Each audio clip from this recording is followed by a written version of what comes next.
कांग्रेस की सरकार गिराकर भारतीय जनता पार्टी में शामिल हुए थे ज्योतिरादित्य सिंधिया, लेकिन इस बार विधानसभा चुनाव में उनकी क्या भूमिका रहेगी, ये बहुत बड़ा सवाल है। जी हां, वैसे तो उनको उड्डयन मंत्री बनाया गया, लेकिन विधानसभा चुनाव के तौर पर उनकी क्या जिम्मेदारी रहेगी, यहां पर भी सबकी नजरें रहेंगी।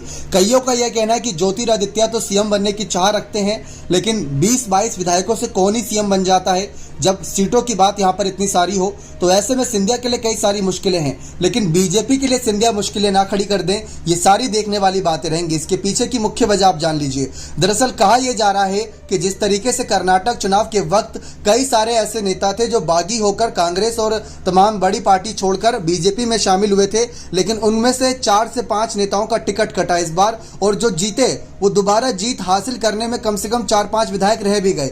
तो वहां पर कई सारी बातें निकलकर सामने आई। अगर ठीक वैसे ही मध्य प्रदेश की सियासी सत्ता में हुआ, जीत हार तो लगी रहती है, जीतते हारते हैं, लेकिन अगर टिकट ही नहीं मिला तो क्या सिंधिया अपने समर्थक नेताओं के लिए बीजेपी से लड़ते नजर आएंगे?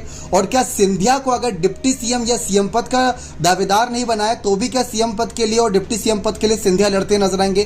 कयास कई सारे लगाए जा रहे हैं कि सिंधिया का अगला कदम बहुत इंपॉर्टेंट रहने वाला है, क्योंकि कई बार खुले मंच से जो चलती बैठक थी उसमें से सिंधिया वापस जा चुके हैं, या आपने पहले भी खबरें सुनी होंगी। हाल ही में शिवराज के साथ मुलाकात भी करी, भले ही उसको शिष्टाचार मुलाकात बताया गया, लेकिन कांग्रेस की कर्नाटक में जीत के बाद इस मुलाकात के कई मायने निकले। लेकिन इन सब के बीच सिंधिया की जिम्मेदारियों पर कई सवाल है कि भारतीय जनता पार्टी सिंधिया को राष्ट्रीय नेता के तौर पर तो देख रही है, एक उड्डयन मंत्री के तौर पर भी देख रही है, लेकिन क्या सिंधिया को विधानसभा चुनाव में जिम्मेदारी मिलेगी? क्या सिंधिया को वहां पर आगे किया जाएगा? सवाल वहां पर आकर रुकता है, क्योंकि वहां पर कमलनाथ, दिग्विजय जैसे शानदार नेता उनके खिलाफ होंगे, और ऐसे में सिंधिया को किस तरीके से इस्तेमाल किया जाएगा, किन नेताओं के खिलाफ इस्तेमाल किया जाएगा? क्योंकि कांग्रेस के ही अभी दिग्विजय सिंह के भाई ने यह बात कही कि सिंधिया की कमी कांग्रेस पार्टी में खलती है, क्योंकि सिंधिया युवा नेतृत्व रखते हैं और उनके साथ भले कांग्रेस के कई सारे नेता नहीं गए, लेकिन जितने भी गए वो सारे एक से बढ़कर एक थे, तो वो सिंधिया की ताकत थी। तो सिंधिया ने अपनी ताकत दिखाई, तो वही सारी बातों को लेकर यहां पर तमाम बातें जनता के बीच साफ तौर पर रखी जा रही हैं। लेकिन इन सब के बीच चर्चा ऐसी बात की बनी है